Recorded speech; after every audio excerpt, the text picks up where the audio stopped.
би магистр доктор хамгааснараа би давуу талтай гэж би ярих аюул дургүй байдаг байхгүй. Хүний одоо эзэмшсэн боловсролоос үл хамааран ажлын байран дээр ч юм уу одоо багшлахад ч юм уу хүний ерөнхий суурь хүмүүжил тухайн хүний зан чанар одоо нийгэмд ингээд зохицож амьдарч байгаа тэр байдал аюул чухал болоод байгаа байхгүй.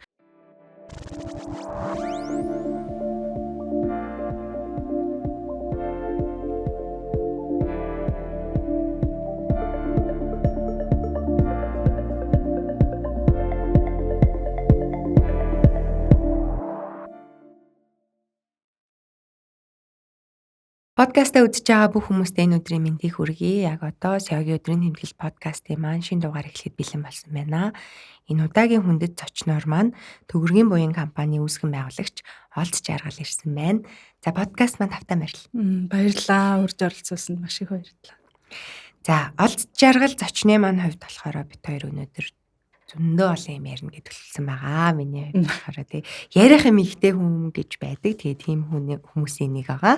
За яагаад тэгж хэлж байна вэ гэхээр за уламжлал ёсоор хэлэхэд бидний подкастаа хийх шалтгаан буюу за Nepco Publishing-ээс аль бие усны эрхтэйгээр орчуулан гаргасан Стивен Бартлеттийн гүйцэтгэх захирлын өдрийн тэмдэглэл ном байгаа.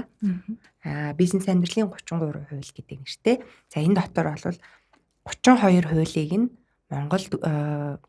Монголын одоо амжилттай яваа бизнес эрхлэгчид гүйцэтгэх захирлууд ингээд хувааж аваад орчуулсан юм аа. За тэгээд тэрний 21-р бүлгийг өнөөдрийн зочин маань орчуулсан. За тэрхүү бүлэг бол өрсөлдөгчөөсөө илүү их алдах хэрэгтэй гэдэг бүлэг байгаа.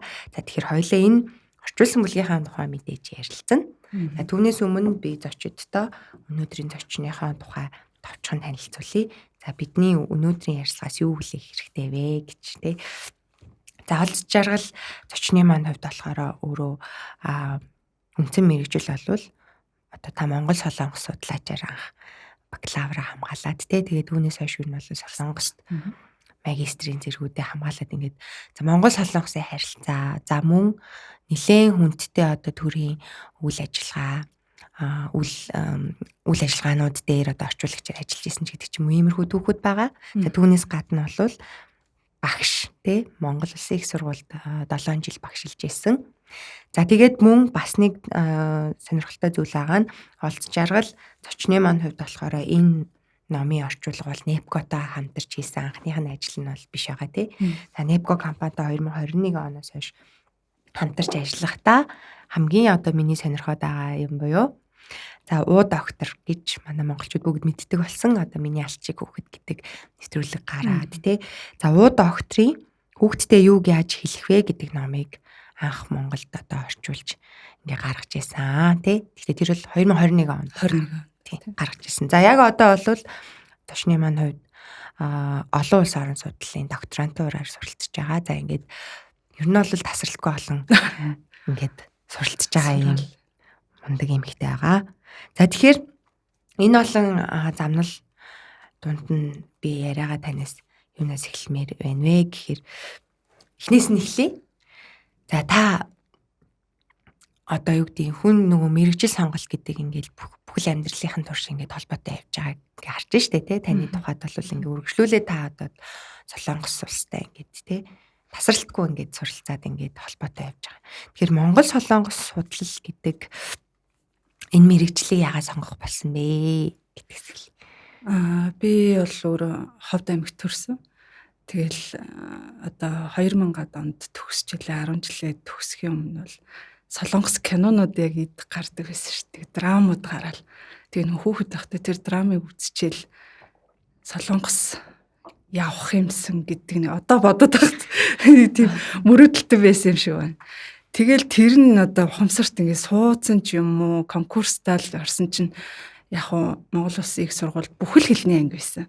Одоо англи, орос, япон, солонгос гэл тэр одоо 10 хэдийн хэлний ангиас би одоо өөрийнхөө юунд үнэнчээр солонгос хэлийг сонгоод Монгол Улсын их сургуульд 2002 онд солонгос хэл орон судлаач гэдэг ангид орж суралцж исэн. Тэгээ 2006 онд бакалавра төгсөөд яг үргэлжлүүлээд Солонгост очиод 3 жил мастер сурсан. Мастер хамгаалчаад үргэлжлүүлээд дахиад 3 жил доктор сураад яг хоо доктороо нөгөө яг тэр үед гэр бүлтэй болсон учраас бас хүүхдүүдтэй анхаарлаа хандуулах шаардлага гараад доктороо одоо кредитэд үүргээд Монголд ирж ирсэн. Тэгээд Монголд ирээд дахиад одоо энийг хайж болохгүй гэсэн үүднээс буцаад Монгол Улсынхаа их сургуульд үргэлжлүүлж одоо докторт ингээд үргэлжлүүл сурангаа тэнд цагийн багшаар нэг 7-8 жил багшилсан. Тэрний хажуугаар бас гэр бүлийн хүнийхээ хамт хувийн бизнес ч гэсэн одоо зэрэг үүдээ хүртэл явсан гэж хэлж болох юм уу. Тиймэрхүү ерөнхий товч түүхэл байна да. Солонгостой холбогдох болсон. Та Солонгос улсын Хансаа их сургуульд болохоор Зөв Аз судлалын магистр тий. Тэгээд би энийг нэг юуг харж байсан чинь таны энэ магистрийн судалгааны ажлыг шууд онцлмаар санагдсан л та тий. Тэндээс хоёлаа асуувал ингэж бодчих чинь Чүнсон Ван ба Монгол Солонгосын харилцаа гэж байгаа тий. Айгуу сонирхолтой сэдв. Энэ сэдвийг та яагаад сонгосон? Тэгээ ерөн зүгээр Монгол Солонгосын харилцаа гэдэг яагаад тийм одоо судлах хэрэгтэй сонирхолтой салбар юм бэ гэд та яриул. Тэ ерөнхийдөө нөгөө орон судлаач гэдэг мэрэгчлэлтэй учраас тэгээ солонгос хэлийг одоо өөрийнхөө үндсэн хэлээрээ сонгоцсон. Тийм учраас солонгосын талаар судлах шаардлагатай бол. За тэгээ солонгосын талаар судлаад бас нэг үр өгөөжтэй биш учраас Монгол солонгосынхаа харилцааг судлая гэд анх одоо мастрынхаа удирдагч багштайгаа зөвлөлтөд Монгол Солонгосын харилцаагаар би ингээ магистр хамгаалмаар байна гэд ингээ санал тавихад намайг тэр үед юу хүчээсэн бэ гэхээр орчин үеийн түүхийг одоо шууд ингэж бичиж болохгүй. Чи хэрвээ ингээд хоёр улсынхаа харилцааг судлах гэж байгаа бол энэ хоёр улс одоо эртнээс дээр үеэс ямар харилцаатай байсан бэ гэдгээ мэдчих хэрэгтэй. Тэр үднэс чи магистра эртний одоо Монгол Солонгос одоо 13 дугаар зууны үеэс эхлээд Монгол Солонгосын харилцаа яг ингээд өрнж эхэлсэн тэр үеэс эхлээ судлах юм бол чамд илүү өргөөжтэй байх гэд надад санал болгоод би яг 13 дугаар зууны Монгол Солонгосын харилцаа тэгээ Чүнсон Ван гэдэг хүнийг ярих юм бол айгүй урт түүх. Тэгээ хүмүүс төдийлөн мэддэггүй ярих одоо сонсох бас хоёр улсын хүмүүс жоохон тийм таата биш гэх юм уу. Нэг жоохон тиймэрхүү түүхэн хүн ихтэй. Тэгэхээр одоо бүр сонсгол татаад байна. Яагаад тий таата биш. Гэтэ энэ ч юм бол яг тухайн үеэс Монгол Солонгосын харилцаа эхэлсэн үе тийм шүү дээ. Яг хувлын хааны үеэс эхлээл нөгөө худ ургийн харилцаа гэдэг юмыг тогтоогоод тэгээ одоо хувлын хааны гүнжил ач охин л гэж ярьдаг л та. Тэр хүнтэй одоо Солонгосын Ван одоо худ ураг болж байна. Ван одоо гэрэлж ийн л гэсэн үг байна. Тэгээд дундаас нь одоо төрсөн тэр одоо ханхуу Ван Чүнсон Ван болчихж байгаа байхгүй. Тэгээд яг хөө тэрний утга учир нь яагаад тэр нэрийг онцолж оруулсан бэ гэхээр анхны одоо Монгол цустай Солонгос Ван гэдэг утгаараа одоо тэр хүний нэрийг онцолж ингэж юм да сэдвийнхаа доор мэдээ сэдвэрээ оруулж өгсөн л байгаа юм л та. Одоо ер нь бол зүгээр ингэж мэдгүй хүмүүс олвол тий одоо юу гэдэг одоо орон судлалаар бол ингээд бакалавр байгаа тий. Энэ яг ингээд 4 жилийн судалт юм бэ ч юм уу ингээд жишээ нь бакалавр дээр ярих юм бол шүү дээ. Энэ хоёр орны харилцааг ингээд ийм олон жил судалдаг юм уу гэдэг ч юм уу тий. Яг энийг би зөв мэдгүй бид хүний өнцгөөс мэдгүй ануударын өнцгөөс асууж байгаа шүү. Мэдээж энэ бол 40 жил судлаад ч ингээд материалууд байгаа тий. Гэхдээ яагаад юу нэг ингэж хоёр орны харилцааг ингэж судлах хэрэгтэй юм бэ гэвэл тий ач холбогдол нь юу юм бэ гэж бас хүмүүс бодмохгүй шүү дээ. Яг тухайн сонгосон мэрэгжлээ одоо дэлгэрүүлэх улам их мэдлэгтэй болохын тулд тал бүрээс нь л судлах хэрэгтэй гэж боддог. Тэгээ яг Монгол Улсын их сургуулийн орон судлаач одоо орчуулагч орон судлал гэдэг мэрэгжил бол бусад сургуулиудаас арай жоохон онцлогтой. Ганцхан хэл судалдаггүй. Тухайн орныг нь судалдаг, эдийн засгийн судалдаг, хуулийн судалдаг.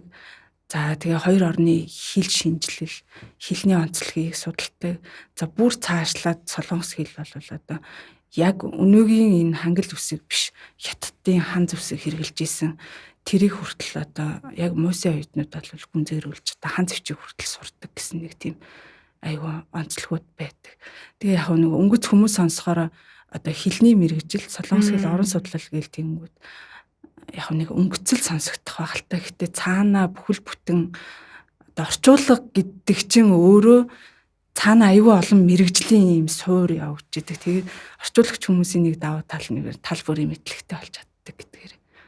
Яг ингэж орон судлал орчуулагчаар сурах юм онцлог одоо давуу талууд гэж хэлж болох юм уу? Гэж байна. Подкастын ивент итгэгч M Corporate. M Corporate уламжлалт банкны үйлчилгээнээс гадна яг танай байгууллагын санхүүгийн хэрэгцээнд тохирсон технологийн шийдлийг санал болгодог. Танд хэрэгцээ байгаа бол тэдэнд тохирох шийдэл нь байж л байгаа. Хамтдаа холыг төтлөн. M Corporate. Та Солонгост ингээд магистр, доктор гэдэг ингээд суралцаа авчихсан тий. Одоо үргэлжлүүлээ та магистраа бол зүүн Аз судлал за тэгээ Монгол Солонгосын харилцаа гэдэг дээрээ төвлөрөөд бас дипломын ажлаа бичсэн байгаа. Зөв бас сонирхоод байгаа нэг зүйл гэх юм бол Солонгос улс өөрөө энэ соёлын бодлого тий түүхээ бол маш их соёлоороо дамжуулж, урлагаараа дамжуулж ингээ харуулдаг онцлогтой байгаа тий. Ерөөхдөө бол бидэрт хамгийн ойр гэхэл одоо жишээ нь Жанго ч юм уу тий. Зүгээр хамгийн энгийн жишээгээр бодоход одоо дандаа яг ингээд одоо хүртэл шинээр гарч байгаа драмнууд хүртэл ингээд тэр одоо дээр үеийнхаа тэр хааны үеийнхаа үйл явдлуудаар ч юм уу тийм стилтэйгээр хийгддэг тий. Тэгэхээр энэ солонгосчуудын энэ түүхээ таниулах, судлах энэ юу ямар төвшөнд явж байна юм бэ ер нь? Одоо бол K-pop гэл ерөөсө дэлхийн хэмжээнд очичоод байна л та солонгосчууд айгүй хурдцтай хөгжөөд хөгжлийнхаа ер нь дээд түвшиндээ очиод тэгээ одоо зүйл өвчний бодлого гэдэг юм айгүй сайн явуулж. Зүйл өвчний бодлого гэхээр одоо соёл, урлаг, хоол юу гэдэг нь те зөвхөн Аздаа биш солонгос бол одоо Европ, Америкт хүртэл хоолны соёл нь бас маш хүчтэй. Одоо K-pop одуудаа дагаад хоолны соёл нь хүртэл айгүй хүчтэй нэвтэрч орж байгаа. Тэгэхээр яг хөө ингэж хурдцтай хөгжиж байгаа нэг шалтгаан яг нэг тухайн улсын хөгжил байх л та. Одоо хурдцтай хөгжиж байгаагаа дагаад одоо нэг тийм бас нэг тийм чөлөө үүсэдэж штэ нэг өөр юмд нэг тийм юу хандуулах одоо эдийн засгтаа санаа зовхгүй болчих юм бол яах юм одоо хэдүүлээ соёлоо анхаарах ч юм уу тийм нэг тийм өөр юм зав чөлөө гарах тийм одоо юунууд нэгдэж байгаа учраас зөөлөн хүчний бодлогоор солонгосчууд айгүй их өөртөө сурталчилж гин бүр одоо сурчлаад дуусахгүй бүр сүүлийн үед айгүй их сурталчлаад дэлхийд даяар одоо солонгосыг мэдхгүй хөнгөө боллоо солонгосын одууд нь ч гэсэн одоо дэлхийд даяар айгүй их нэртэй болж гин кино нэвтрүүлгүүд хүртэл бас олон улсын хэмжээнд айгүй энтертайнментууд хүртэл айгүй сайн хөгжиж.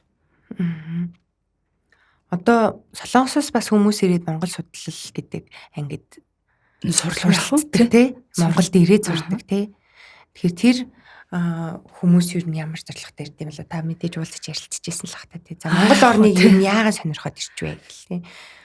Гэхдээ яг Монголыг судлаач дэлхийд даяараа хүн гэдэг чинь тэгээд нэг өөр өөрийн гэсэн замналаар явдаг.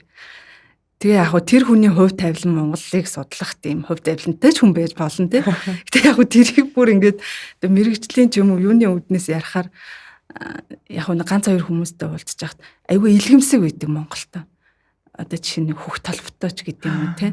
Тэгэнгүүтээ сая одоо миний тэр мастрын сэдв мэдвтэй одоо нэг уйлдах юм бол гээд ижлэхэн хөх толботой за одоо бараг тэгээд би одоо хэрэгт орчих үед нэг цустаа гэдэг ч юм уу нэг тиймэрхүү нэг жоохон илгэмсэг байдлаас болоод Монголд айгүй илэхтэй солонгос хүмүүс. Тэгээд одоо солонгост монгол хэлний одоо хэлийг заадаг 2 3 сургууль байна.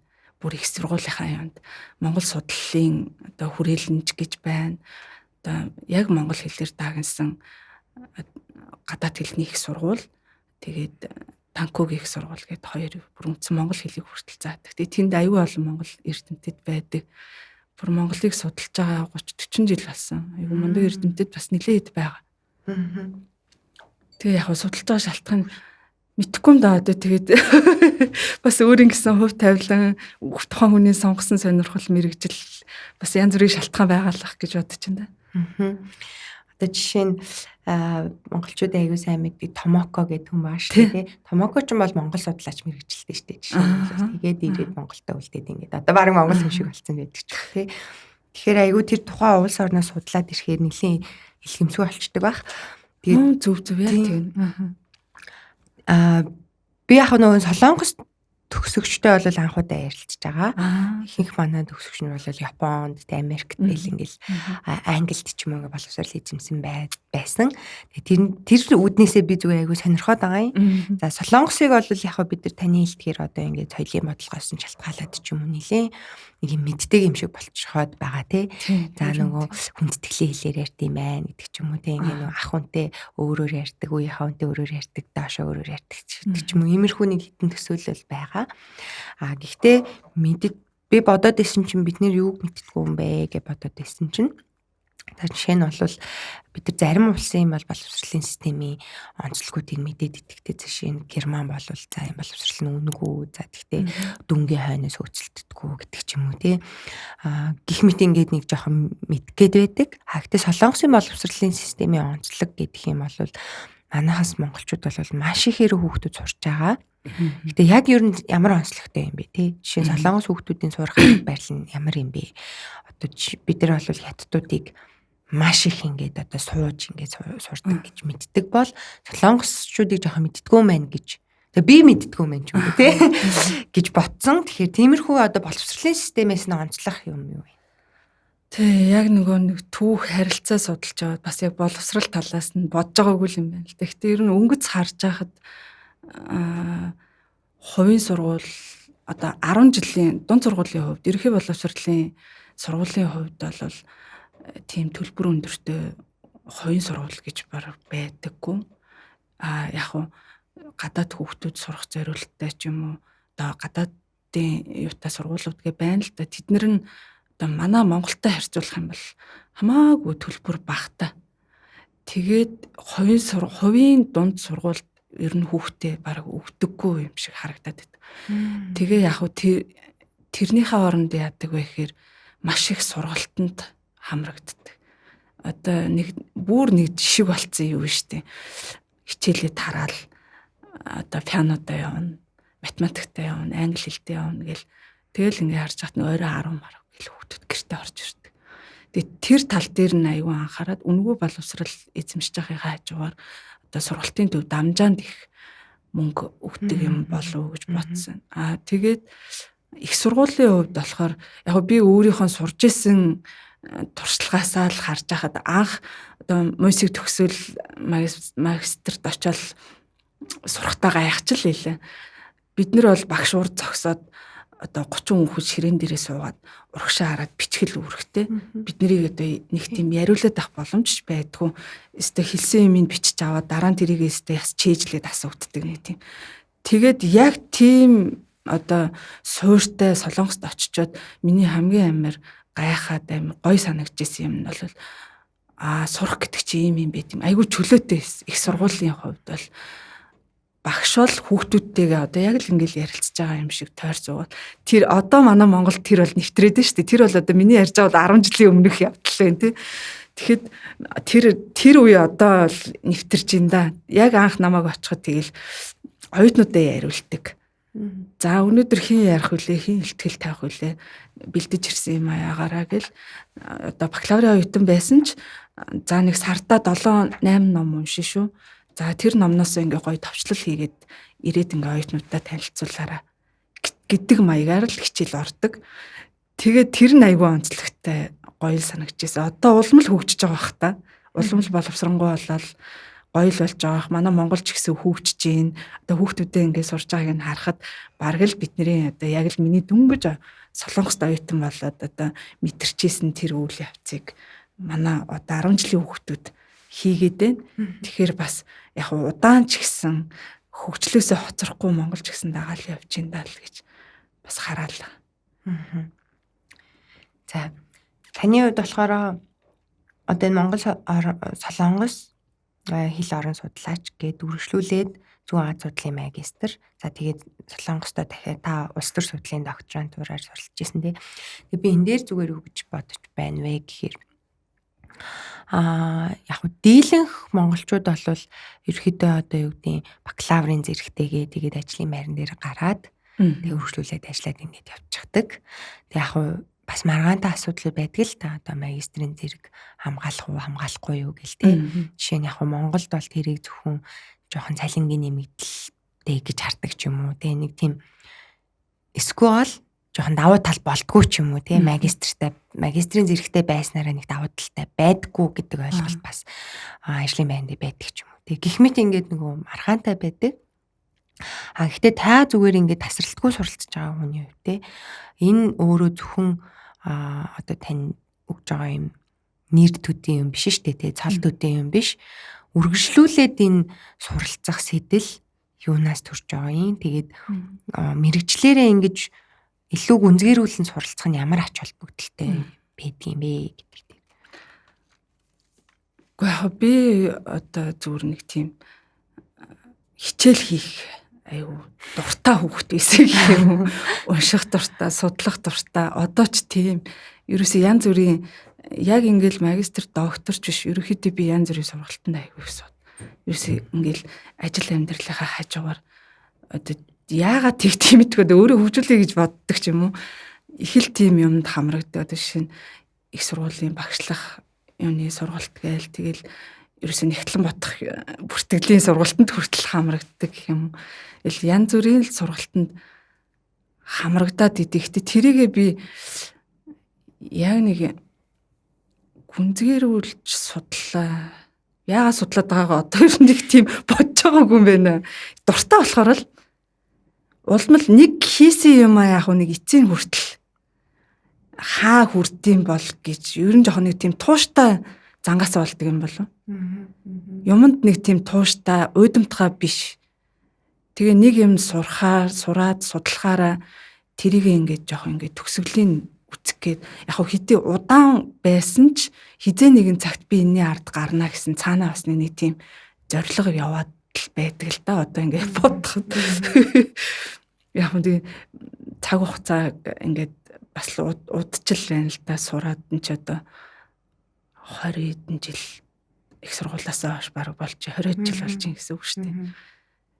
Яг удаан ч гэсэн энэний үр өгөөж надад явцын дундч зөндөө гарч байгаа. Гэтэ бас эцсийн шатандаа ирээд ч гэсэн надад үр өгөөчтэй юм зөндөө үлдэх байх гэл. Яг олон зорилгоудын маань нэг нь гэж болох юм. Одоо дундаа янз бүрийн амьдралын нухчаа байна тий.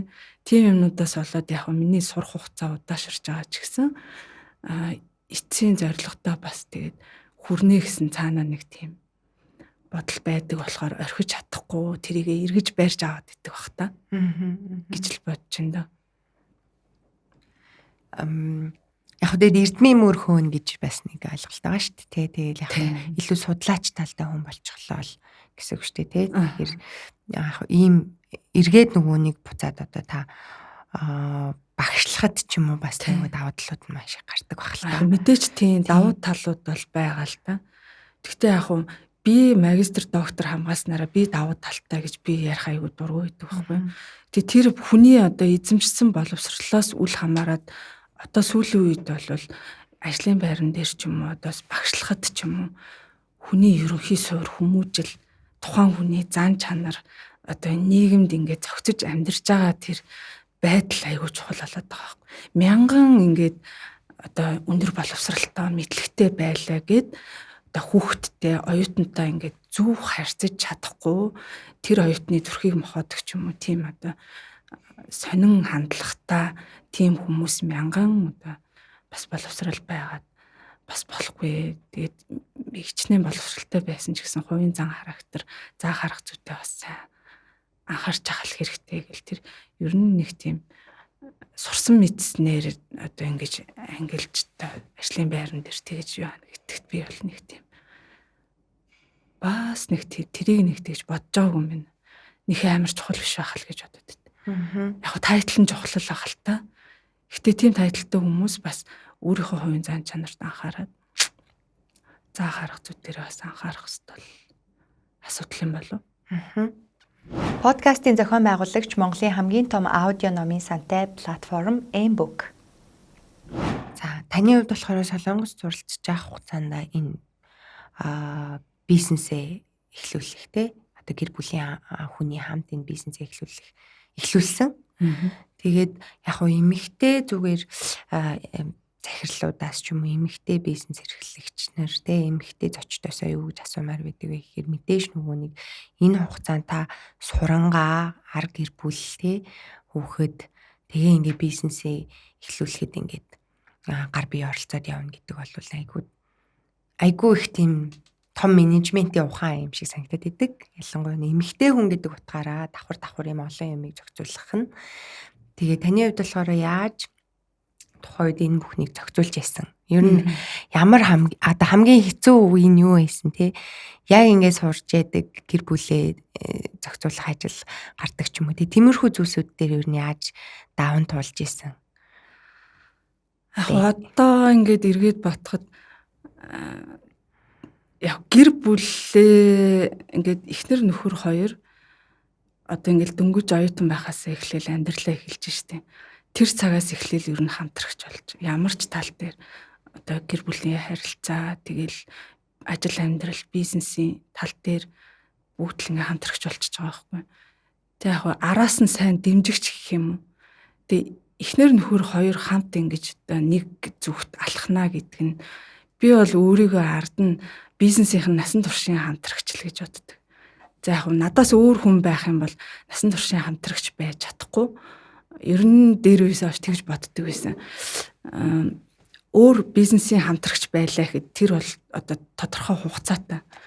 Одоо 2 жилч байд юм уу, сарч байд юм уу харилцаад за ингээд тэр бизнес дууслаа гэхэд ингээд салаад явдаг болвол одоо гэр бүлийн хүмүүс хамт бизнес хийнэ гэдэг нь одоо насан туршийн хамтрагч, дэмжигч бүр одоо тийм утгаараа яг нэг бүр гүнзгий ингэж оролцдоггүй хэрнээ одоо нэг бас бүхэл юмаа зөвлөн шүү дээ. Нэг шийдвэр гарах боллоо гэхэд хоорондоо эхлээд ярилцсан. Тэгээд дараагийн шатанд очиж ярилцах ч юм уу. Тэр утгаараа яг юмыг нэг тийм хүндрүүлж боддоггүй болохоор тухай үед айгу хөнгөн шийдээд явдаг болох надад бол нэг тийм хүндрэл бэрхшээл тохиолж байгаагүй ч юм уу. Гэхдээ яг бүр нөгөө нэг тийм шунаж юм хийдэггүй бит хоёр болохоор ингээд одоо урсгалаараа гэлчгэр бас их сонир юм л тий. Айгүй ингээд бодож шийдвэрээ гаргаад аажмаар урагшлээ. Одоо багаар хөгжиж тэгээ яг яарад тэр ч өстой айгүй сайн мундаг явчихна. Тэрийг хийгээд үцхүү гэж ерөөсөө юм л нөгөө урвж шарвдаггүй нэг юма доктортой олгочоод дараагийнх руу за одоо энэ дээр өмдөслөө дараагийнхаа юу ингээд жоохон хийгээд оролдоод үцхүүгээд жоохон 50 замаар бизнес хийдэг хүмүүс юм болов гэж бодоод байна. Тийм учраас яг өөрсдөө нэг тийм стресс түлээд одоо саад бэрхшээл авчираад ингэж нэг тийм даваад байдаг төрлийн хүн одоо биш юм шиг. Төгрөгийн буян компанийн хувьд болохоор хүнд машин механизм барилгын салбартаа үйл ажиллагаа явуулж байгаа тийм. Тэгээд юу яг хөө сэтэл нь юу юм те та хоёр ингээд хамтраад бизнес эхлүүлсэй гэдэг та Солонгос суралцж байхдаа эхлүүлсэн гэхээр ямар сэтэлтэйгээр ер нь за ингээд хамт бизнес эхлүүлэе гэж ямар зорилго тавиад те яаж эхлүүлэх үү гэдэг чинь бас айгүй чухал шүү дээ тийм. Тий. Ер нь сэтэл нь тэгэл Солонгос олчихж байгаа байхгүй. Би Солонгос суралцж чинь тэнгүүд одоо гэр бүлийн хүмүүс хамт байх ёстой гэдэг үүднээсээ одоо хамт амьдраад нөхөр тэнд ажил хийж гин би сурч гин тэр үеэр яг хуу энэ дээр зүгээр нөгөө гэр бүлийн хүнийхээ нэг ерөнхий зан чанар онцлохыг дуртахгүй бол бас болохгүй юм шиг. Төрөлхийн тийм нэг бизнесмен хүмүүс байдаг шин. Одоо над чиг тийм сурах биш. Одоо шал өөр зүг рүү тархилгаан ажиллаад байна шүү дээ. Тэгээ тэрийг нь дэмжиж өгсөн гэх юм уу. Тэгэнгүүтээ байгаа газараас нөгөө суусан газараас шороо хатгах гэдгээр битээр тэнд амьдарч байгаа бол бас ямар нэг юм хийх шаардлагатай болж байгаа байхгүй. Амьдарч одоо сурахынхаа яаж байгаа. Тэгэл эхлээд яг хүмүүсийн л айдлаар машин техник ингээл явуулаад энд одоо зардаг ч юм уу те захиалга авдаг ч юм уу тэгж жаад одоо хүнд машин механизм гэхээр экскаватор гэсэн үг л дээ. Тэгээд тэрнээс хэлбэгийг зарж үзлээ, дэлгүүртэйж байж үзлээ. Тэгээд тэрүүгээрээ л битээр ер нь ингээл наашаа цааш. Тэгээд яг хуу давуу тал нь нөгөө виз энтрийн асуудалгүй болчихж байгаа байхгүй. Тийм юм чин чөлөөтэй зорчиж болж байгаа чинь зүгээр зорчихгүй бас ямар нэг юм бас хиймээр байгаа. Тэгээд тэр утгаараа л тэгж одоо гарааны бизнес одоо амьдралынхаа одоо нэг орлого олох их үүсвэрийг эхэлж исэн гэх юм уу. Одоо яг хуу цалиа аваад одоо байгууллагад ажиллах хүндрэлтэй шүү дээ. Хоёулаа л Монголд одоо цалиа авал мундаг газар ажиллах зөндөл боломж байсан. Тэгээд яг нөгөө гадаадд байсан гэдэг утгаараа тийм цалинг аваад жоохон ингээд амьдрахад бас хангалтгүй санагдчихсэн учраас дээрэс нь манай хүний одоо бизнес хийя гэсэн тийм үгийн нэг тийм бизнесмен сэтгэлгээ гэх юм уу. Тийм юмнууд их нөлөөлөд анх тэгж бизнесээ эхлээд. За тэр маань одоо жоохон одоо бидний хувьд манай гэр бүлийн хувьд бол битээр сэтгэл хангалуун л амжилттай л явж гин гэж бод. Тэр маань жоохон өргөжөөд за тэгээд одоо хүнд машин механизм гэдэг чинь барилгатай бас алшгүй холбоотой л явж байгаа. Сүүлийн ковид нэг дөнгөж дуусаал ковидоос хойш барилгын салбар руу ороод орон сууц одоо барилга захиалагч компани гэх юм уу. Одоо ерөөхдөө нэг хөрөнгө оруулагч захиалагч компани аягаар л явж гисэн үгэлтэй цаана одоо өөр компаниуд аваад ингээд ажиллаулдаг. Ерөөхдөө нэг захиалагч тайлтай. Тэгэл үйл ажиллагаа маань дайжгүй яваад байгаа. Аль юм да. Нэг жижиг дунд бизнес эрхлэгчүүдээ энэ одоо тэгээд өөрсдийнхөө хэмжээд бас тэгээд хөрхөн боломжтой. Төгөргийн буян гэж яага нэрлсэн бэ? Тийм хүмүүс нөгөө төгөргийн буян гэл тэгэхээр мөнгө төгрөг гэдэг нэг тийм нэг төгрөг юм болов уу гэж бодоод байт. Гэтэ яг хуу битээр энэ компани 2016 онд байгуулж ирсэн. Яг тэгтээ хүн нөгөө одоо яг хуу компани байхгүй үед яг нэг хийж байгаа юм жоох ингээд томроод эхлэн штэ. Тэгэнгүүт ялтчгүй ингээд компани байгуулах шаардлага үүсэж байгаа байхгүй. Эйгүүд урд ингээд ирсэн шаардлагынхаа дагуу л ингээд яваад. Шаардлага үүсээд компани байгуулна нэр өгнө гэдэг чинь бас айгүй хэцүү ажил л та. Тэгээ яг өчнөө л нэр бодоол яажсэн. За ерөөсө болигээд энэ төгрөгийн буян гэдэг нь одоо манай гэр бүлийн хүний ээж аавынх нь хоршоо дээр үед одоо ээж аав манай одоо хадмууч гэсэн ер нь тийм айгу бизнесмен тийм хүмүүс байдаг. Тэгээд дээр үед чинь компани гэж байхгүй хоршоо гэж байхад хоршоо байгуулж агаад тэгээд яг тэр одоо явцын дунд одоо тэр яг хийхэ болоод хасалт хийлгээд байхгүй болцсон. Яг нэр нь хадгалагтай байж байгаа шүү дээ. Тэгээд янз бүрийн юм бодож ахараа зүгээр хоёлын энийг өгчээ. Гэл өгчээсэн яг төгрөг гол одоо Ховд аймгийн Манхан сумын төгрөг гол гэж байдیں۔ Тэгээд тэр төгрөг гол гэдгийн одоо заяа буян би зүгээр тэгж бодож байгаа шүү. Гэтэ бодвол тийм л ах газрын нэр төгрөг гол гэж гол байдаг, төгрөг баг гэж байдаг. Ерөөсө төгрөг гэдэг нь газар усны нэр байхгүй юу? Тэгээд тэрний араас төгрөгийн буян гэхээр яг нэг жоохон тийм шинэлэг орчин үеийн нэр биш хэрнээ цаанаа нэг утга агуулга нэг тиймэрхүү нэр явж идэм аа л. Газар усны нэр. Подкастын ивент тэтгэгч Кафе Верняно. Яг гэр бүлийн бизнесийн хувьд болохоор бас л одоо хүмүүс ингээд хоёр өөр төрлийн төсөөлтөй байдаг болов л гэж би хувьдаа л бодож байна л та. Тэр нь болохоор гэр бүлийн хүмүүс бизнес хийж чаддгүй ч юм уу та яг гэр бүлийн бизнесүүд монголоор дүүрэн л байна л та баг. Ихэнх л гэр бүлийнх байгаа. Тэгтээ бас шүүмжлэлтэй талууд байдаг тий. За хитрхи одоо засаглалын хувьд ч юм уу тий. Компани засаглалын хувьд муудчдаг ааж гэдэг ч юм уу. За эсвэргээрээ бол та хоёрын хувьд илүү даваа тал болоо явсан ч юм уу тий. Гэхдээ одоо яаж энэ хувь хувьсгалаа ялгадаг юм бэ гэдэг шиг зүгээр хар үгээр хэлэхэд тий. Тиймэрхүү одоо зүйлсүүд гарна штэ энэ ч юм бол яг гэр бүл бизнес хоёр ч ингээд нэгдлийг яаж ингээд менежментийн хувьд ингээд гоё авч явах вэ гэж. Тий, эхлээд бол жижиг бизнес эрхэлж байхад яалтчгүй хоёлоо нэг нь тайлангаа хийн. Альбан тотоо явуулна. Тэгэл бүхэл юмд бичих хэрэг ардна. Тэгэл бүх юм хийгээлээ чинь нөгөөтг нь яриа өргөө хийн, ажлаа амжуулна. Гэл хоёлоо явж байсан бол яалтчгүй одоо бас өөрсдийнхөө хэмжээнд жоох ингээ өсөөд байна л да. Тэгээ өсөөд ирэнгүүт ингээд ялгаж салгаж эхэлж байгаа байхгүй. За одоо миний хэрэгцээ энд ер нь жоох ингээд бага байх хэрэгтэй юм байна. Оролцохгүй байх нь зөв юм байна.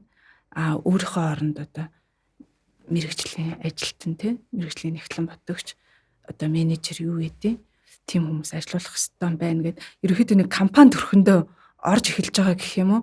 Тэгээд яг уу одоо хүний нөөцч үе тийм менежергээ ерөөхий нэг алсаас харах юм нь бол байгаа.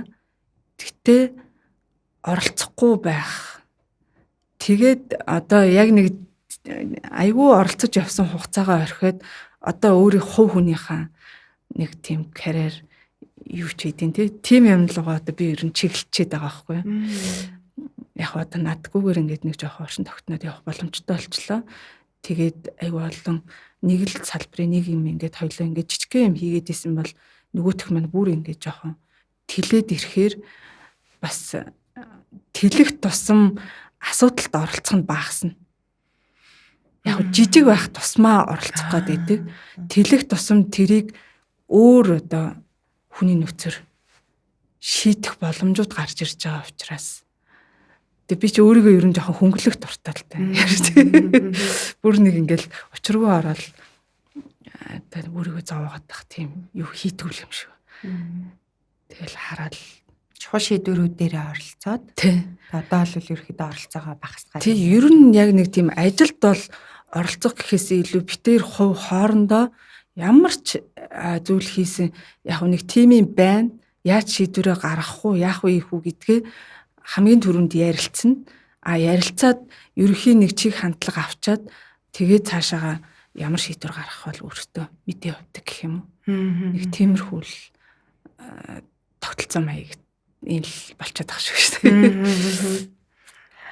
Жижиг байхад бол оролцоо их байж байгаа. Гэхдээ нөгөө томрохын хэрээр оролцоогоо хасцсан гэдэг нь бол аюу зөв санагдаж байна л та. Яг зарим шүүмжлэлт өртөөд байдаг гэр бүлийн бизнесүүд бол нөгөө оролцооны ерөөсөө байсаар байдаг гэх юм уу те яг нөгөө оролцох юугаа хязгаарлагдаггүй менежерүүдээр орлуулдаггүй ч юм уу тиймэрхүү зүйлсүүд бол байдаг юм шиг анзаарагдаад байдаг зөв Монголын зах зээл дээр шүү дээ те.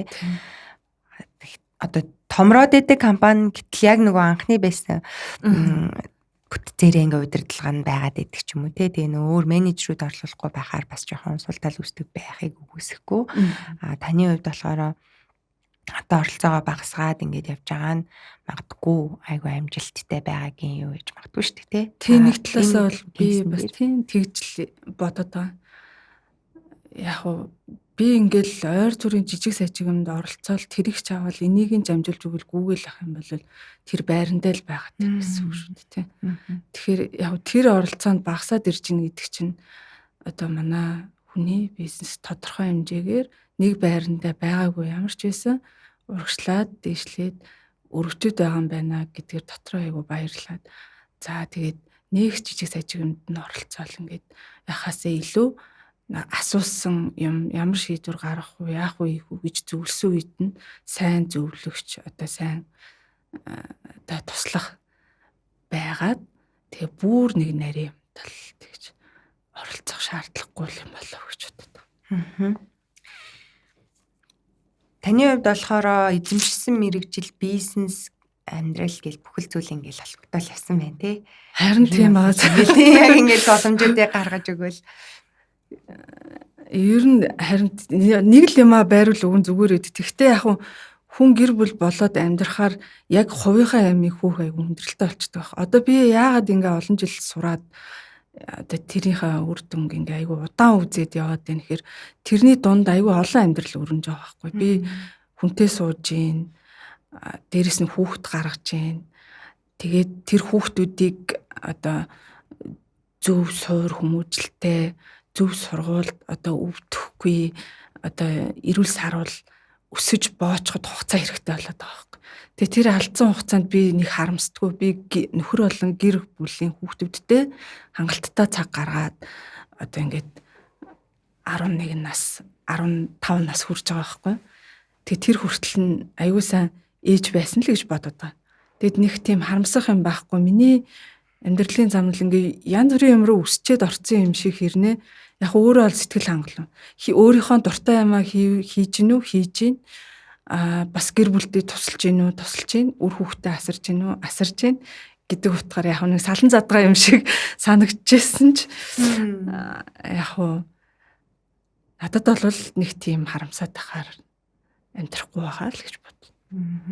Подкастын ивент тэтгэгч Discover World Travel.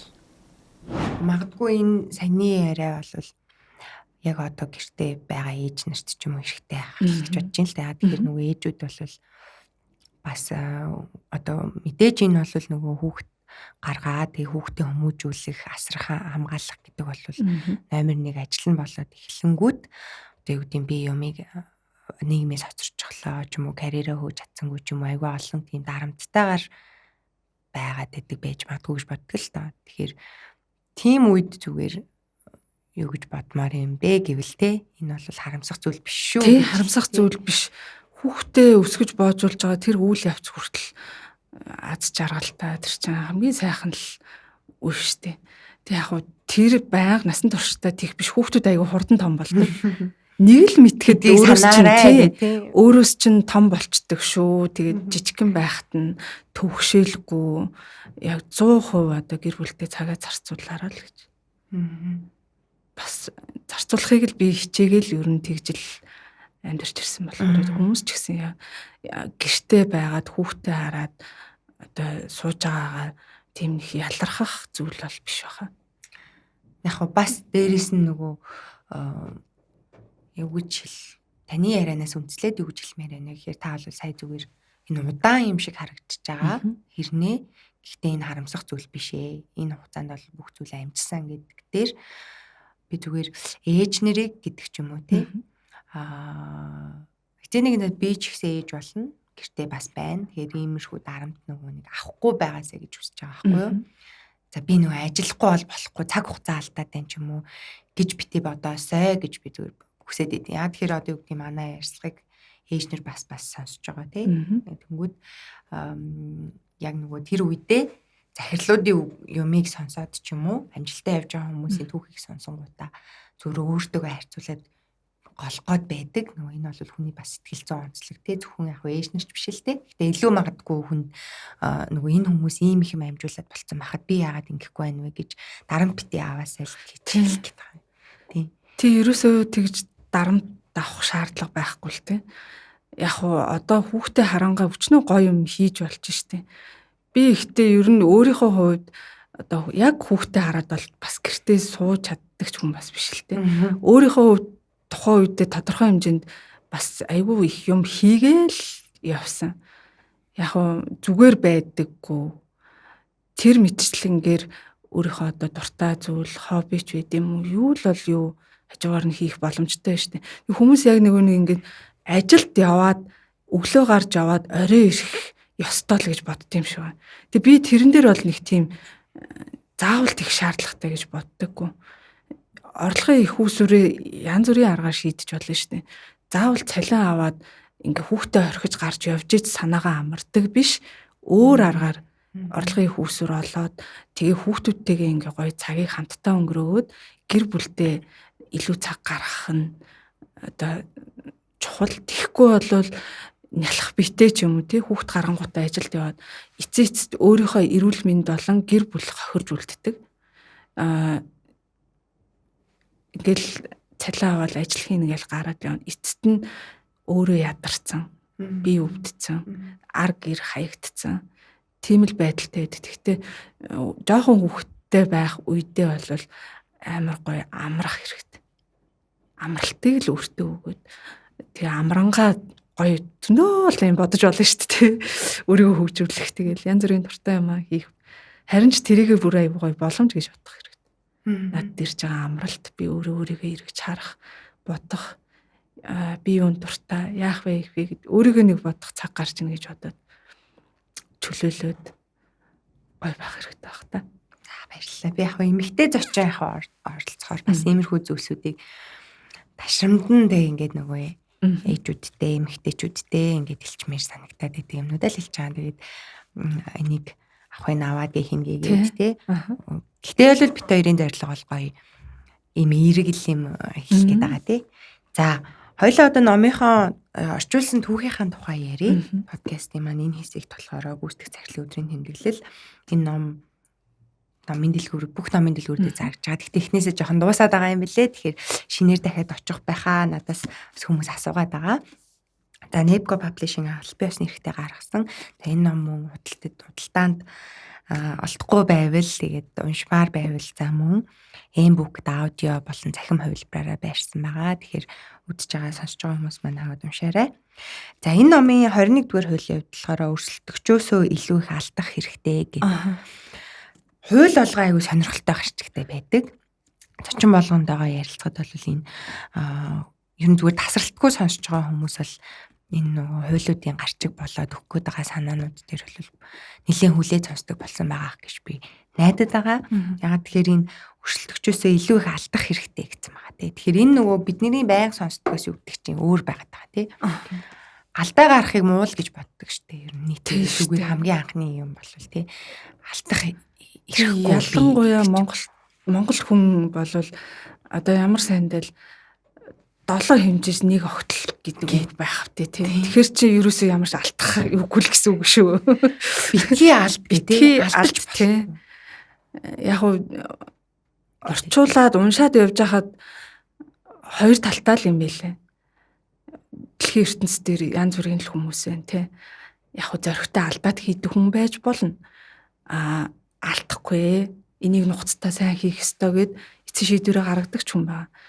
Гэтэ яг миний хувьд бол би 50-50% л санал нийлж гэнэ үгүй юу гэдэг дээр бол яг монголчууд бас тэгж эрсдэлтэй шийдвэр гаргахгүй л байх гэж бодоод уншчихэл бас яг тийм одоо гарч ин л та 3% нь бол амжилтгүй болдог. 10 юмнаас 3 нь амжилтгүй болоод 3 нь нэг бага зэргийн амжилттай. За 3 нь одоо бүр одоо магадлал бага. Нэг нь бол бүр нэг нь л зөвхөн одоо магадлал нь 1% л байдаг гэдэг байгаа байхгүй амжилтанд хүрэх. Гэхдээ яг энэ зүгээр нэг тийм урам зориг л өгсөн юу болохоос биш бас яг нэг тийм алдах гэдэг дээр угийн хүний мөн чанар алдах дургүй шүү дээ тийм. Яг дургүй хүмүүсийг жоохон ч гэсэн яг ийм юм байдаг шүү гэж зоригжуулах сэтгэлтэй байсан ч юм болов уу гэж бодсон. Подкастын ивент тэтгэгч 20 жилийн турш таны гэр бүлийн ихтгэлтэй сонголт, шин сонголт тавилгын ихтэлгүүр.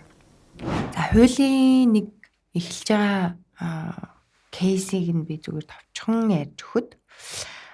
Угаасаа энэ нөгөө номыг битээр бүтэн одоо бүлгээч хүн бүтэн ярих гэж амжихгүй. Гэхдээ яг ерхий нэг юм ганц нэг кейсийг гоё дурдчих анхаарал татаад үргэлжлүүлж унших сэтгэлийн төрүүлэх нь л тийм.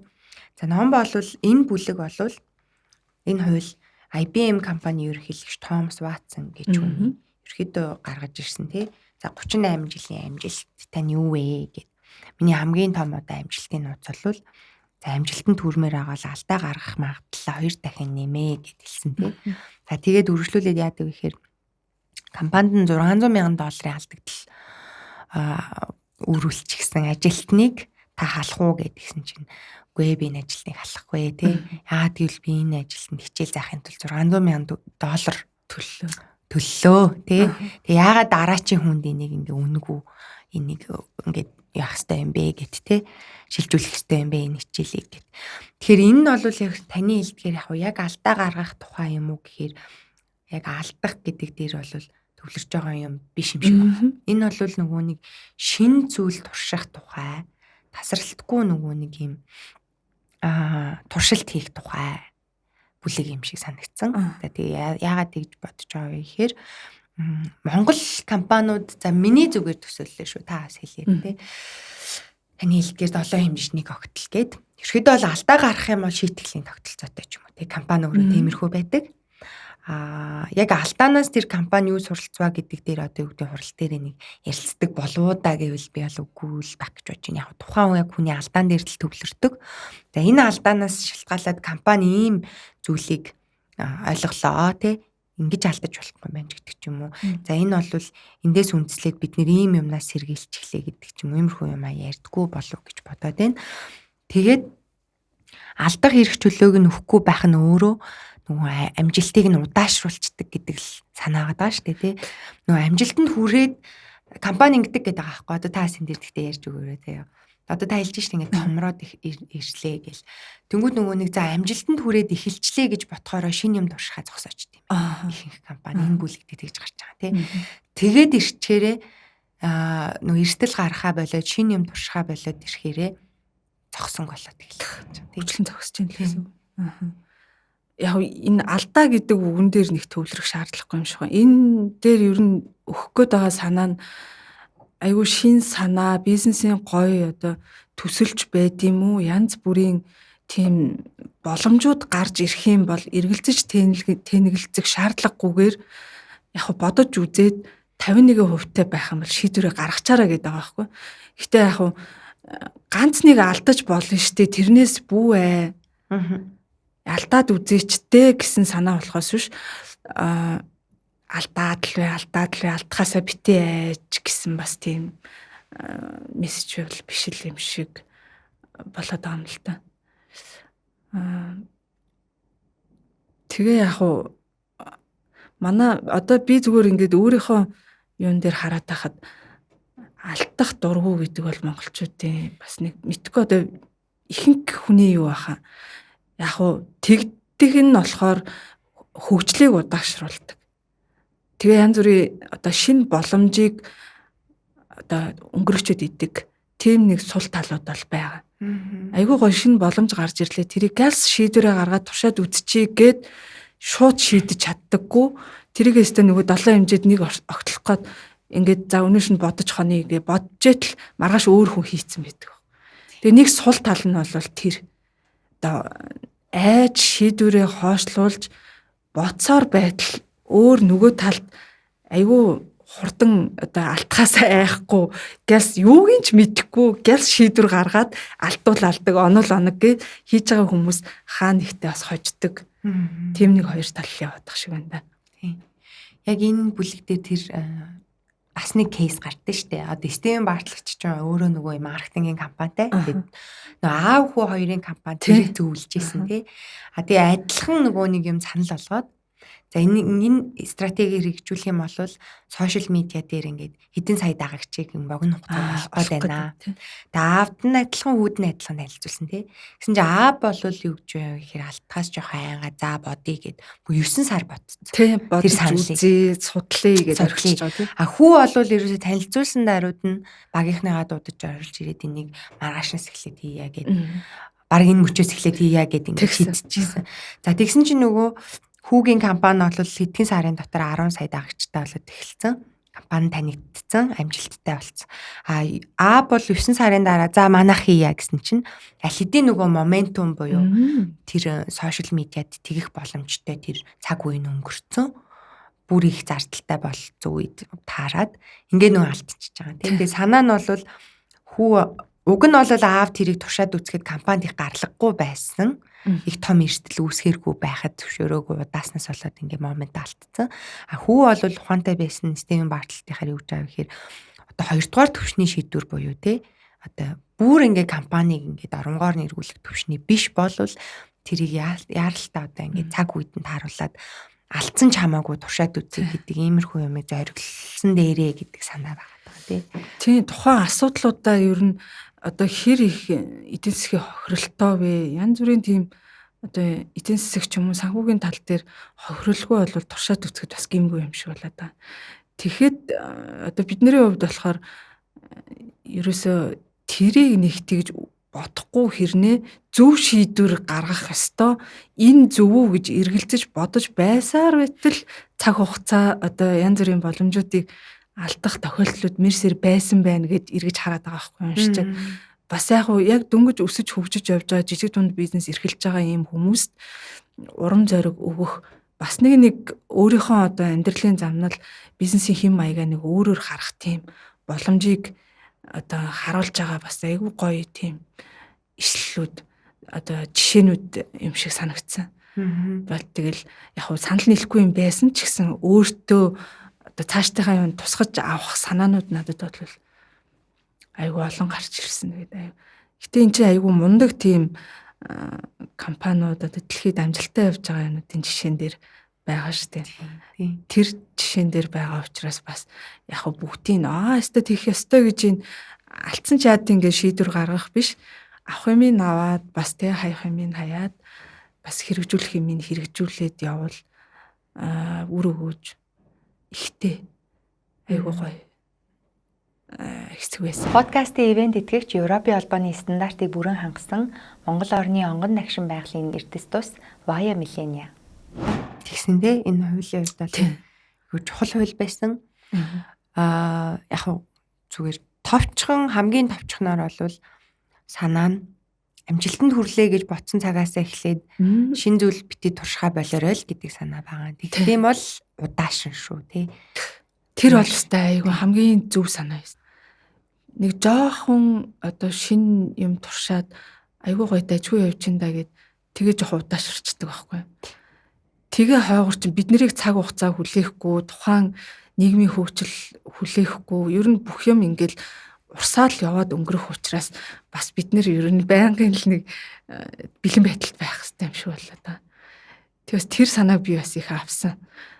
Яг уу ингээд зөв юу одоо ингээд доктортой байлгахын тулд ингээ эрсдлээс айгаад гэл зөв шийдвэр гаргах гад ингээ удаанаар яст мэлхий шиг байгаад ахын оронд хаяа нэг бас нэг одоо цаг үе тэгээ хөл нийлүүлээд хурдан шийдвэр гаргаад бас нэг янз бүрийн ямиг нэг их хохирлгүйгээр туршиж үзээд яваад ах нь бас их зөв санаа байшгүй л гэж батсан.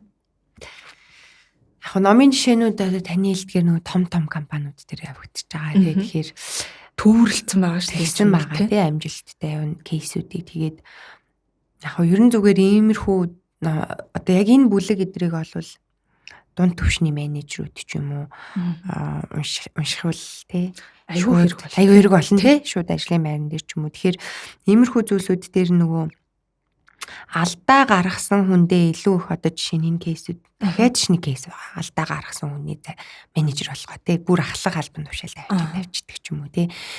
Тэгээд шалтгаан нь юу байсан бэ гэдэг ч юм уу. Иймэрхүү зүйлсүүдийг бүргжлүүлээд намнаасаа уншаарай гэж би үзэгчтэй хэлмээр байна.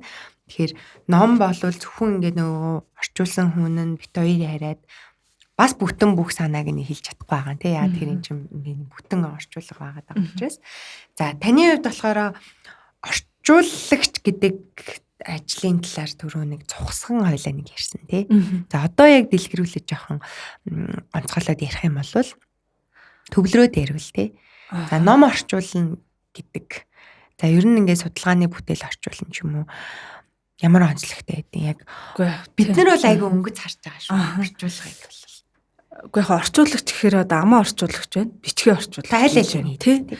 Тэгээд миний хувьд саяхны хүртэл би бол амаа орчуулга байнга хийж ирсэн. Ер нь сурч байхдаа л юугаал чаддаг байсан. Бакалавраасаа эхлээл орчуулга хийнэ гэж явдаг байсан. Тэгээ одоо би өөрийгөө бодохоор ичээд идэв. Их чаддаг л байсан бахтаа гэж бод.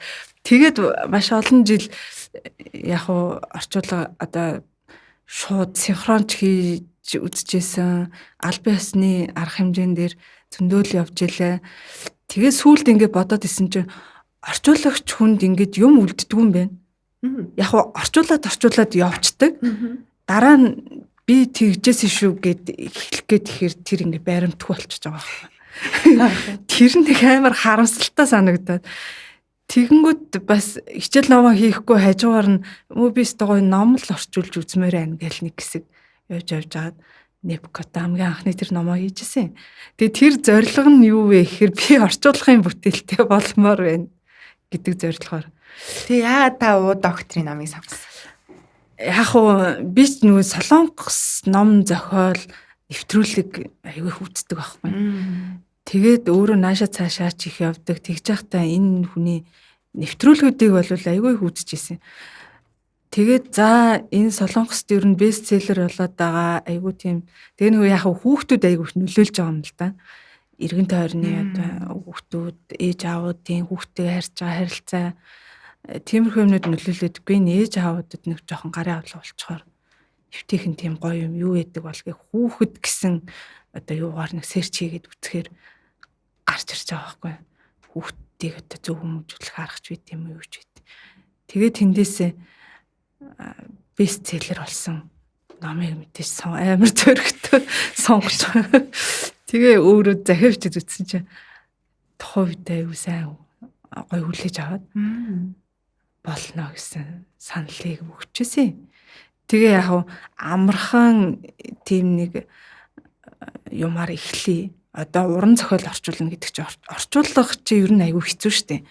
Орчуулагч гээл бүх юмыг одоо шууд орчуулцдаг бас биш юм шиг байгаа. Яг тухайн хүний төрлөх хэлнээсээ буулгах чадвар тэгээд тухайн хэлийг одоо солонгос хүмүүс ингэж ярьдаг бол монгол хүмүүс яаж ярьдаг вэ гэсэн нэг тийм хоёр талд аваачиж буулгах тэр чадвар аягүй чухал байхгүй. Солонгосчууд шал өөр одоо өрмөц хэллэгээр ярьдаг юмыг яг тэр чигээр нь авчираад монгол төр ингэж тавьчих юм бол ойлгохгүй шүү дээ. Тэгээд монгол хэлээ бас сайн мэддэг байх хэрэгтэй. Тухайн гадаад хэлээрээ сайн одоо мэдлэгтэй байж ижил орчуулах хийж байгаа юм да. Орчуулагч хүн гэдэг чинь тал бүрийн мэдлэгтэй л гэдэг байна шүү дээ. Подкастын дэмжигч Elsie Waikiki. За, номоо орчуулж байхад тэгээд бас л их юм болсон бах та. Тэгээд би болгоор бодохдоо орчуулагч бол тэр номыг хэдэн 10 100 уншиж байгаа тий. Нэг өгүүлбэрийг одоо хэдэн 100 удаач уншдаг юм мэдгүй шүү дээ бид. Тэгээд ирэхээр тэр номын агуулгыг хамгийн сайн мэдчихэж байгаа хүн бол орчуулагч наа тий. За уу докторийн хүүхдээ юуг яаж хэлэх вэ гэдэг номын гол санаа. Зүгээр хамгийн танд үлдсэн санаа ч юм уу тий. Ер нь энэ хүний зарчим, энэ номны гол санаа гэх юм бол хүүхдээ бити загнаач. Ер нь хүнийг битгий загнаа. Загнахгүйгээр ингээд хүнд юмыг ойлгуулж болдог юм аа гэдгийг л маш олон аргаар илэрхийлсэн. Тэгээ ингээд загнаад хүүхдээ зүрхийн мохоогоод ер нь ажилтнаа ч гэсэн тий загнаал зүрхийн мохоочдөг. Гэтэ хүн ер нь нөгөө ивэр ярьж одоо ингээ ойлгуулж болдог юм аа. Заавал энэ одоо уурлаж загнах одоо зандрах тийм үйлдэлээр одоо хүнийг захирч чаддаггүй юм аа гэдгийг маш олон жишээгээр харуулсан. Тэгээд бас буруу яриад идэм аа. Ээж аав нар хүүхдтэйгээ буруу яриад идэг, ингэж ярьж болдоггүй юм аа. Ингээд ярьчвал танд айгүй их амар шүү гэдэг санаануудыг бас айгүй их. Одоо чинь зүгээр нэгэн жишээ гарч байгаа жишээ дурдах юм бол ингэж байна. Тоглоомын талбай дээр ингээд жоохон хүүхдүүд тоглодог гинэ. Тэнгүүт нь аюултай шүү унчуу заал гэдэг гинэ. Тэгэж хэлхийнхээ оронд энэ талаар нь ингээд гусаа буугаад ирээрээ. Тэгэх юм бол аюулгүй юм байна. Ингээд тоглох юм бол зүгээр юм биш шүү гэдэг үг хэлхээ оронд ингээд бүр айлгаад сүрдүүлээ. Тэр маягийн ингээ өдөр тутамдаа тохиолддог эцэг эхчүүдийн хүүхдтэйгээ буруу ярьдаг үг хэллэгийг одоо оронд нь энийг хэрэглээд ингээд хэлээд үзээрэй эцэг эхчүүдээ тэгэх юм бол хүүхд одоо шал өөр хүлээж аавна шүү хүүхдийн чинь хүмүүжил суур ийм гоё тавигдсан шүү гэсэн санааг өгсөн. Тэгээд уншихад айгүй тийм хялбар уншиж явж байгаад хаан зогслоо гэж хаях шаардлагагүй гэд нэг бүлэг уншичаал маргааш нь дахиад нэг өөр санааг олж харах тийм их одоо нэг тийм залхуугүй төвөггүй уншигддаг ном байсан да. 21 онд тэгээд хевлээд гаргахад хүмүүс мэддгүү байхад гаргацсан тий. Одоо энэ уу докторийн нэвтрүүлэгч гардаггүй байлаа. Надаас өөр хүн мэддэггүй л байлаа. Тухайн үедээ. Тэр сүүлийн 2 жил ер нь тий сүүлийн 2 жил айгүй одоо тэр нэвтрүүлэг гараад тэгээд манай нэг хүн хэлсэн байт юм бэлээ. Манай монголчууд ерөөсөө нэг тийм модноос 2 жилээр хоцорж явдаг гэдэг шиг. Тэгээ яг нэг дэлгүүр шинэ бараа ирэхээр тоодхөө тэгэнгүүтээ 2 жил өнгөрсний дараа тэр хаана ингээ хайгаад идэг гинэ. Тэр шиг юм болсон да. 1-2 жил айгүй чимээгүй байжгаад за юу л бол доо нэг 500 ширхгийг л хевлий даа гэж ярилцаал айгүй цөөхөн тоогоор хевлсэн чи нөгөөх маань айгүй хөөргөн тэгээл дуусчлаа. Тэгээл за нэг 500 гээл явж идэл одоо бүр шин ном шиг л улам л их хевлэгдээд байл.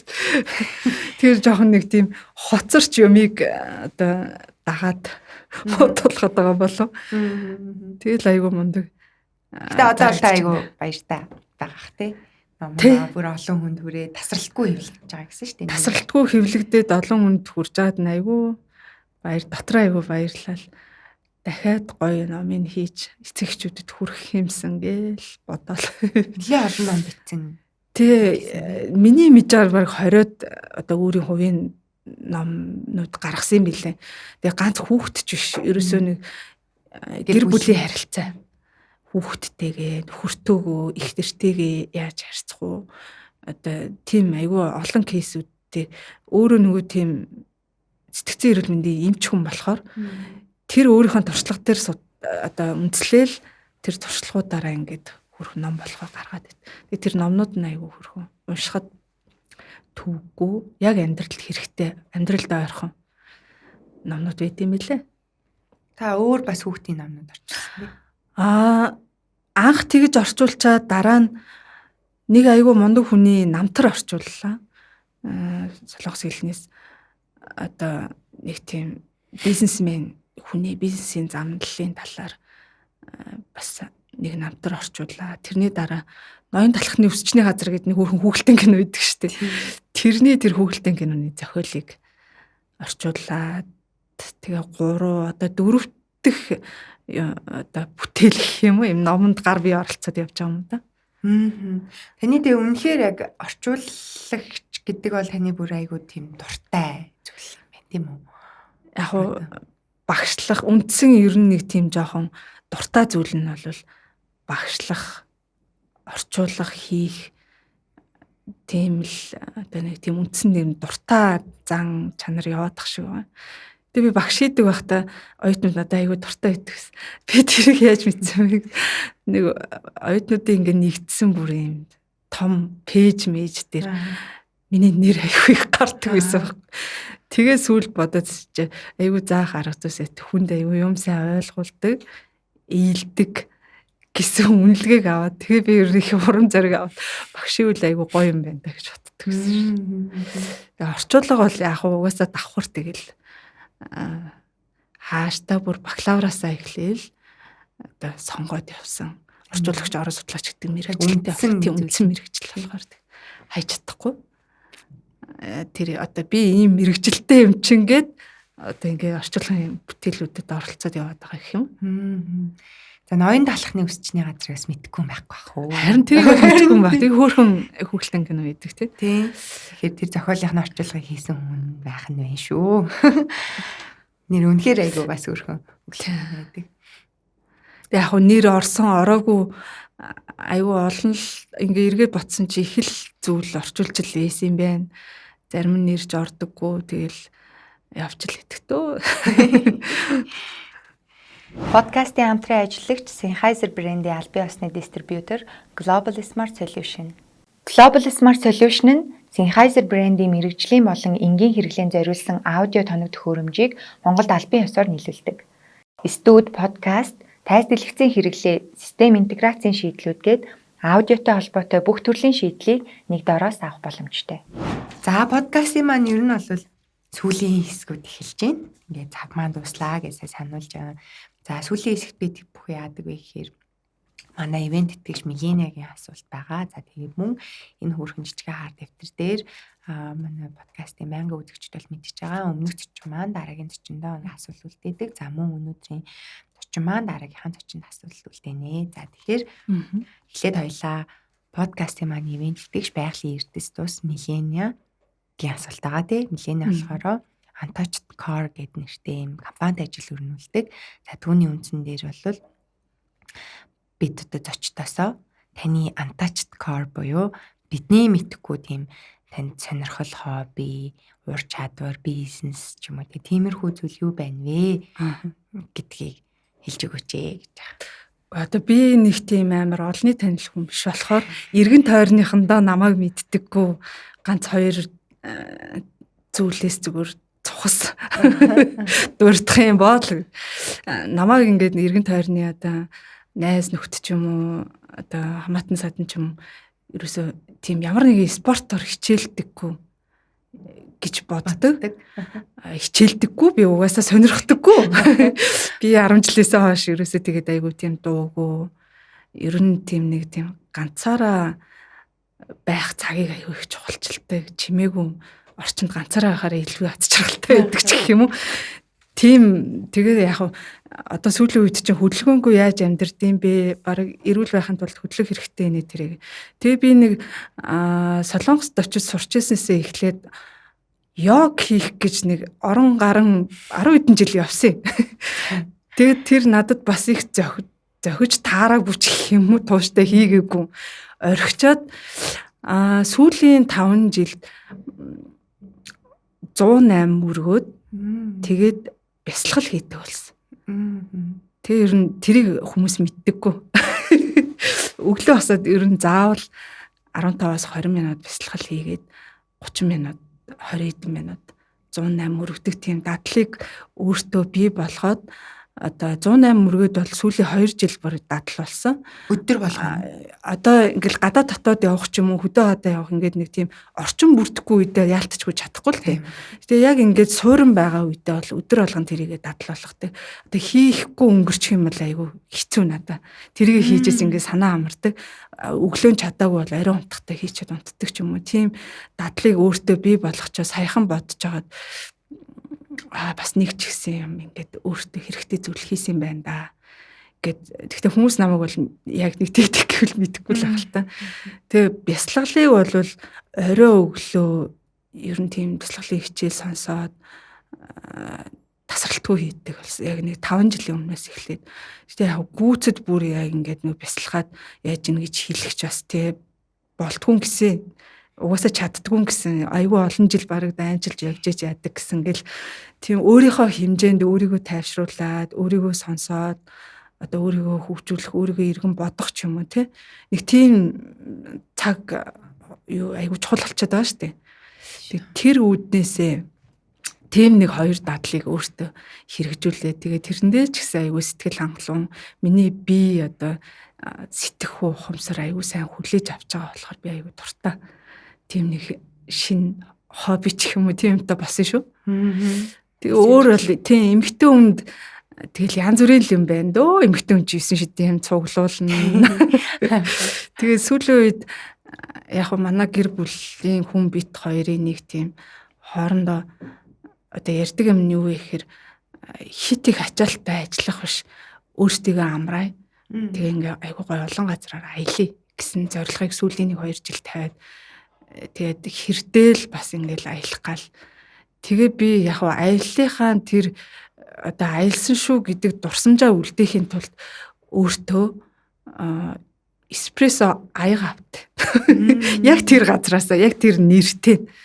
Тэгээд ингээд дараа нь яг зургаар үзүүлэхээр бас сонин штэ. Тэгээд шилэн орон дотор нөгөө аягнуудаа хийчихэд энэ ингээ Италид очиж исэн, Германд очиж исэн гэдэг яг тэр нөгөө нэрүүдээр ингээ харуулад одоо тийх зорилгоор тэгээд Instagram хөтэлдэг тэрэндээ бас ингээ оруулаад явдаг аахгүй. Тэгээд яг зөвхөн юм жижигхэн аяг тийм том биш тийм жижигхэн аяг цуглуулдаг гэдэг тийм сонь ч юм уу нэг тиймэрхүү л хүмүүсийн мэддэггүй нэг жижигхэн хоббинууд байна да. За маш гоё сонирхолтой хариулт байлаа. Ер нь бол бясалгал 108 мөргөх гэх мэтчлэн нөгөө бие болоо сэтгэл зүйн хувьд амар тайван байх тийм зүйлсүүдийг хийдэг нь бас хүмүүсээс хийгээсэй л гэж боддог л доо. Би яг ялангуяа бясалгалыг ч юм уу тий. Би бас өөрөө зүгээр сурах гэж хичээж байгаа. Тэгээ ер нь жоохон хэцүү шүү дээ тий. Хэцүү. Одоо ч гэсэн сурсаар л тий. Нилээн болдог бас тууштай байх хэцүү тэгэхдээ хийгээд дадчихвал уг нь бол маш гоё тий. Дадал болгох л аюу чухал гэж боддог. Ер нь чаддаг байсан чаддгүй байсан чадах хүртлээр тэрийг хайж болохгүй. Дадал болгоод өөртөө бүр суулгах хэрэгтэй. Та одоо 108 өргөж байгаа шүү дээ тий. Тэгээд ингээ хаяа ингээд хүн хэмжин залхуурна шүү дээ тий. Тэр үедээ юу гэж өөртөө сануулдаг. залхуурхаа болцсон.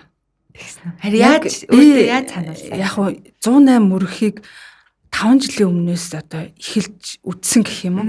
Эхэлж үзэхдээ би эхлээд нэг л орой хийжсэн. Тэгээ маргаашнаас нь залхуурсан.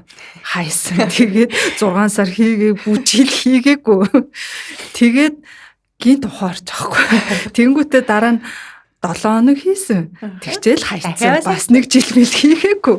Тэгж явж яснаа одоо бол би яг итгэлтэйгээр хэлэх юм бол хүн яг ингээл юмыг 21 хоногоос дээш ч юм уу нэг сар хийчих юм бол тэр бие ухамсар сэтгэл санаа өөрөө хүсдэг болчихдээ. Байнгын бодно. Яг залхуурал биш завгүйгээсээ болоод хийж чадаагүйдээ жоохон харамсаал яаж хийж байгаа л нөхөхийг л хичээгээл хийдгэл тийм зуршилтай. Ерөөсөө тийм өглөө осоо кофе уудахдаа л адилхан. Нөгөөтгөө тасглаа хий, юугаа хийл гэдэг тийм бүр одоо дадал болсон гэх юм. Тэгээ айгүй их гоё өөрчлөлтүүд их гардаг. Тайван болно, бүлгэцтэй хандна. Яг хөө тэр эхэлжсэн шалтгаанууд нь бас байгаа штэ. Хүн одоогийн нийгэмд те энэ сошиал юмд янз бүрийн л одоо стресс бухимдал юу л байна. Одоо сэтгэл санааны хямрал янз бүрийн зүйлээ би ч юу н тэгээд өөрөө өөрийгөө л даван туулаад эмчлэх гээл яваад иддэг болохоор олж авсан юм шиг байх. Тэгэл өстө эргэл байх юм бол тэр чинь одоо нэг хүүхдээ харасуудаг ээжэд гэдэг сэдв рүү хүртэл орох гэдэг байгаа байхгүй. Зүгээр сууж байхдаа бас яаж өөрийгөө тайвшруулах уу, уур бухимдлаа яаж дарах уу гэл янз бүрийн юм судалж байгаа л хийдэг болсон доо. Давуу тал ихтэй хүн болгоно л одоо мэдэндөө тэгэл 108 мөргөх, нарны мөргөл хийх, йог хийх, бясалгал хийхийн ач тус гэдэг чи одоо тэгээд түн бом шүү дээ. 21 хоногтой гүрээгээд хийчихэд л бараг л өөрөө бие нь нэхэд байна. Бүр автоматар ингээл босоол өглөө босоо шууд ингээл юуныхаа хувцсыг өмсөөл гуцаад ивсэл. Дадал болгох айгүй чухал. Гэтэ юмыг биедээ дадал болгоход яг 7 хоног хийгээл ирэхэд тэр бие хүлээгээд авчна. Тэгээ 21 хоног болоход бүр ингээд өглөө болгон хийдэг юм шиг ингээл нэг ажлынх нь нэг хэсэг л болчихно гэсэн үг. Тэгээ дадал болтлоо битгий шантраараа. Яг тэрийг нэг өөртөө сануулад за яг энэ 21 хоног хийдэг угаасаа би хийдэг болчихно гээл. Тэгж бодоод төвчээртэй бас тэр нэг үе шаталд авчих хэрэгтэй байна. За баярлалаа. Подкастын хамтрагч ертөнцийг таних хөтөч Nepco. За подкастын маань сүүлийн хэсэгтэр би түрүүн хэлсэнчлэн таны өмнөх хүн танд асуулт үлдээсэн. Бага за би тэрийг төвшиж өгье. За танд болохоор Улаанбаатар хот дэх Канада сургуулийн захирал Баяр Жавхлан гэж хүн асуулт үлдээсэн. Зочин маань. За юу жилсэн байна вэ? Асуусан байна вэ гэхээр за таны бодлоор гүйцэтгэх захирал байх ёстой хамгийн чухал чадвар юу вэ гэсэн. Одоо би ч нэг тийм мундаг гүйцэтгэх захиралч бас биш л те. Гэтэ яг зүгээр миний хувь хүний бодлоор компанийг удирдах байгаа хүн одоо гүйцэтгэх захирал гэдэг хүн тухайн одоо ажилтныг ур чадварыг сайн харж одоо хүний нөөцөө зөв бүрдүүлэх хэл өөрийнхөө төлөө хийж байгаа хамгийн том одоо алхам гэх юм уу. Хүний нөөцөө зөв бүрдүүлээд зөв боловсон хүчин одоо зөв ажилтан зөв менежертэй байх юм бол тэр захирал хүн өөрийнхөө одоо зовлон бэрхшээл ачаанаас одоо бараг 50% гэд хөнгөлж чинь гэсэн үг байхгүй. Тэгэхээр сайн гүйцэтгэх захирал байхын тулд яг авиас чадвар, бизнесийн сэтгэлгээ янз бүрийн юм байхч хүн ганцаараа юм хийгээд бол амжихгүй. Яавч хүнтэй л хамтрах хэрэгтэй. Тэгэхээр хамтрагчаа зөв сонгох, ажилтнаа зөв сонгох л одоо хамгийн нэм тэргүнд байх ёстой нэг асуудлуудын техник байх л та. За баярлалаа. Гэтэ ер нь яхаа жоохон хүний нөөцийн хямрал бол Монгол улсад байхад болоод байна шүү тий. Одоо чинь Солонгост бол харьцангуйгаа айгүй шүү дээ.